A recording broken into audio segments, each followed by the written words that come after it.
So we are so focused on this phase one trade deal, right? Will it happen? Will it not happen? When will it happen?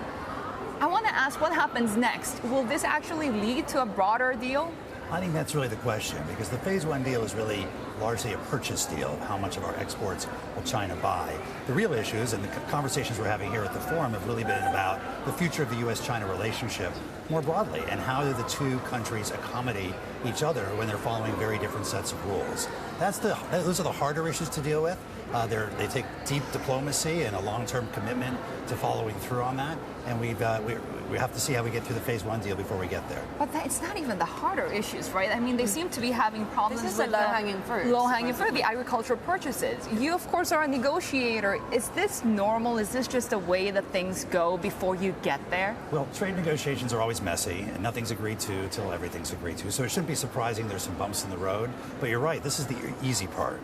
China needs soybeans, they need liquefied natural gas, they need oil. They're either going to buy it from us or they're going to buy some of this from Brazil or elsewhere. And so this should be the easy piece. The harder piece is getting to forced technology transfer, intellectual property rights protection, the role of state-owned enterprises and subsidies.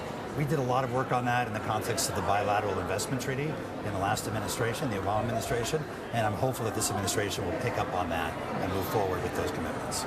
Our previous guest, Scott Kennedy from CSIS, was talking about this idea of a self-destructive decoupling between the US and China. Is it possible to have a decoupled or a bifurcated relationship when it comes to things like industrial policy and tech, and yet have a healthy, mutually beneficial, resumption of trade flows? I think the challenge is that if we really go different directions on industrial policy, one country's industrial policy affects the other. So if China continues down the path that it's on, it's not going to be surprised to see opposition in the United States, in Europe, and elsewhere, given the distortive effects on international trade. The question is, how do we move towards some common set of rules, whether they're in the WTO right now or not?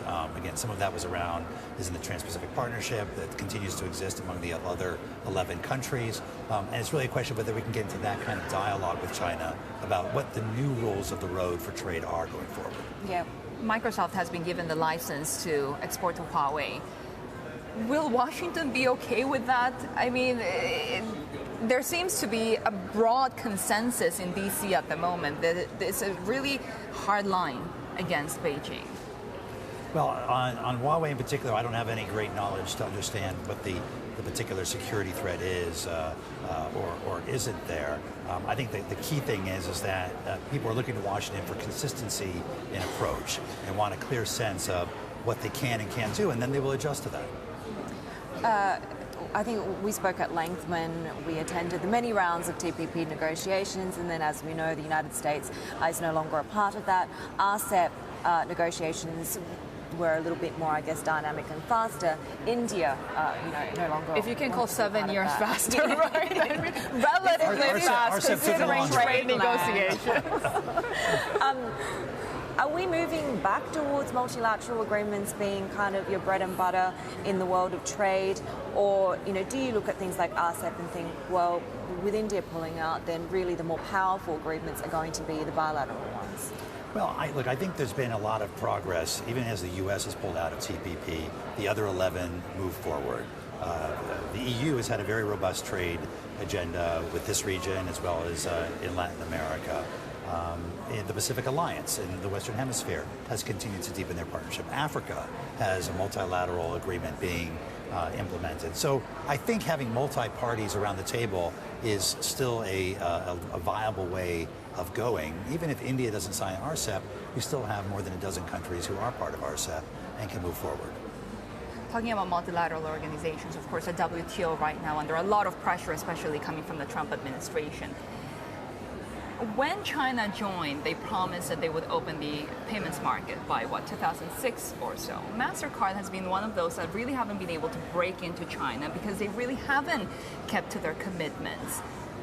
What do you want to see from China as we continue to see these trade negotiations as a business? Well, separate from the trade negotiations, we're continuing to have good dialogue with the Chinese regulator and Chinese officials as they move towards opening their market further in financial services. We're hopeful that we're going to be able to contribute in a meaningful way.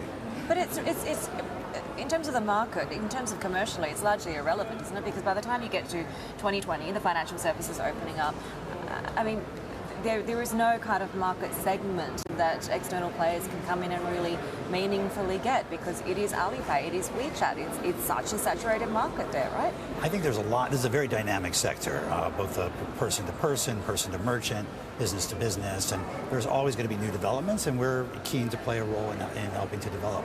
How dynamic is Asia? Because of course there are so many emerging economies, and yet at the same time, these growing economies, changing demographics, changing socioeconomic status of people. How do you bridge the gap, and what is Mastercard doing in order to not leave people behind?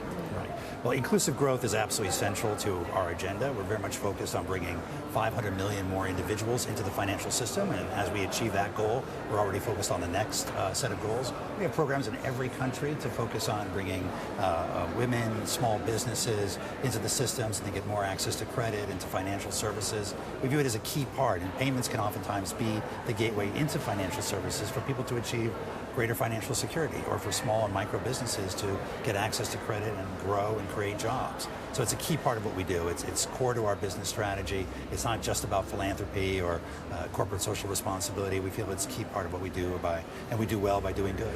Ambassador, last day, second and last day of the New Economy Forum, what's been the most, I guess, interesting, surprising, useful, but also dominant part of the conversations that you've been having? There's been a lot of interesting dialogue about this long-term trajectory of the U.S.-China relationship. No one has a clear sense of where it's going or what the right approach or what the right answers are, but it's now squarely on the table as perhaps the most important question facing not just these two countries, but the global economy. How will these two countries deal with each other?